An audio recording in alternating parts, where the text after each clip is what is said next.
Hi guys, welcome back with me again in this channel.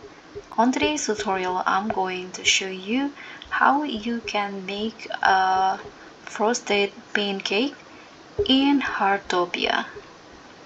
So if you just obtain a new recipe, frosted pancake, and you want to make it, this is how you are going to do it. So first you can, if you don't have the recipe, you can talk to Massimo first, and after that, after you learned the recipe, just go to your stove, and in here this is the frosted pancake, and these are the material needed: eggs, milks, sugar, I think, and also blueberries.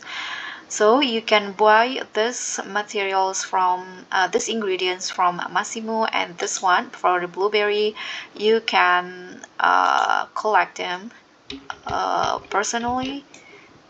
So what you need to do is just go to the stove, choose the pancake, and once you have all the ingredients, just click on start cooking. And of course, don't forget to adjust the stove heat level so that the pancake doesn't burn. Just click on it when you have the warning.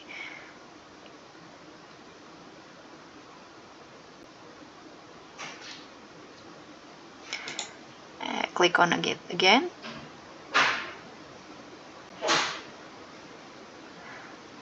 Okay, so now the pancake is done. And here I just create a blueberry frosted pancake. So thank you so much for watching. Don't forget to like, comment, and subscribe. Also click on the thanks.